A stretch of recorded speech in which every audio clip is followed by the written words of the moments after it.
มังเอิญสมเด็จพระดาวสวัสดีทุกคนครับไก่เราจะเยอะงนักเล่นเชียร์ปองประนงกันเนาะแควดรายก็จุดโกรธนะซี่โครงครับแกงหัวไชเท้าใส่ซี่โครงครับเนี่ยครับแกงแบบมอนนะครับใส่ขมิ้นแล้วก็ใส่มะปังดองนะโดนหลบโดยไม่โดดแล้วนะไก่ต่อเล่นเชียร์กับมุจอนงยาวกว่าที่ร็อกแก่นะมีหนาวก็เตะแปมองอาแบบเคลปแล้วเชียร์คอเราเชียร์การนับนะเนี่ยก็แกะปลาแฉแหน่นะปลาหัวยุ่งนะครับเนี่ยจะเป็นตัวเล็กๆหน่อยกรอบครับอร่อยมาครับมากินข้าวด้วยกันอันนี้พริกทอดครับการแกล้วุ้เชียตีพันเดอร์ไลท์ได้แชร์มาต่อเราแต่นะต่อไปกึ่งเชียงกับมุจอนนะอย่างกะตีเจ้าทรอกแก่ก็ได้เพื่อทรอกแก่แกลนะอันนับมันเอาก็ดิ้มเมียงมาแล้วในมุนไวและเบาแต่ใหญ่ๆเลยนะ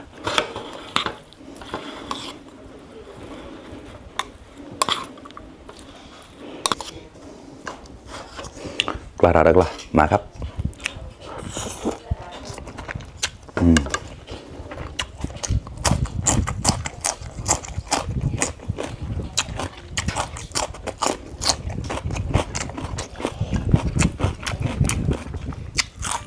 มุนไว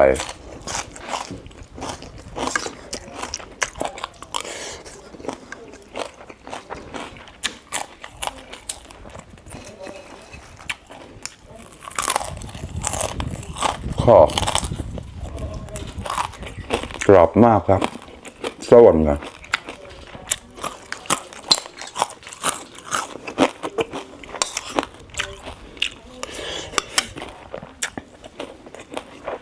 มะม่วงบาวกรอบ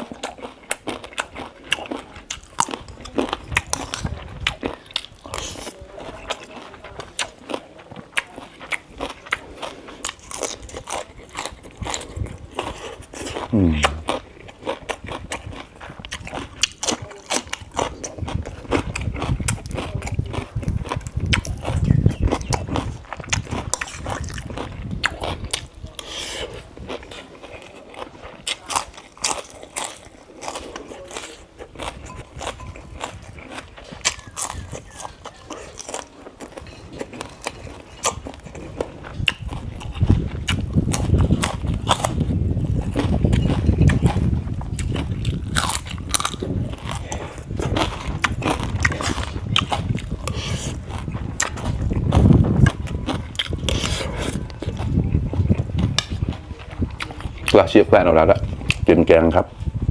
มาแฟรายก็จุดโรยเปลือยไม่โดนแล้วนะโดนเพี้ยๆเข้ามาคอกล่ะ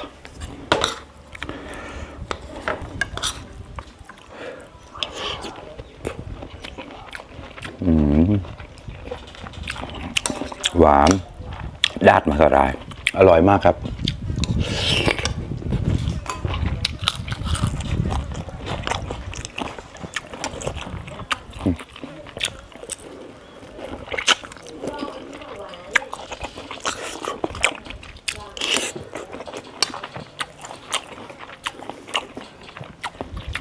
โมปุย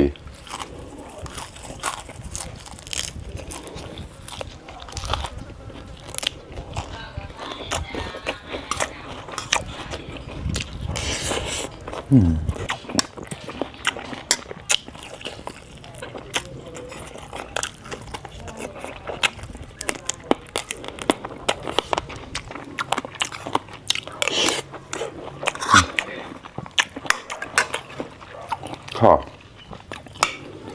กลาเชียนกับมันจอดได้เยอะมาวันนั้นชิปกับเจวิมเนี่ย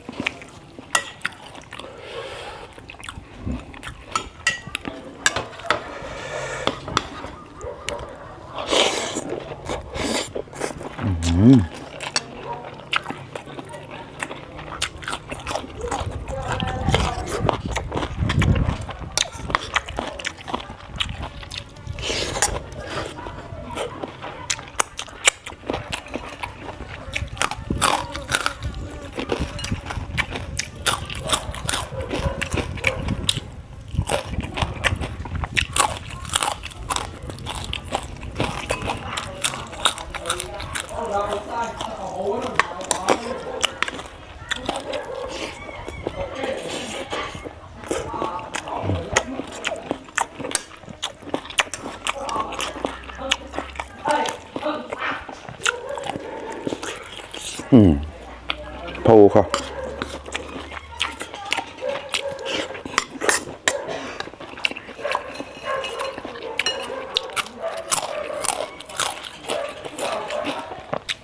ปลาหัวยุ่งครับกับหลาดเก่าๆ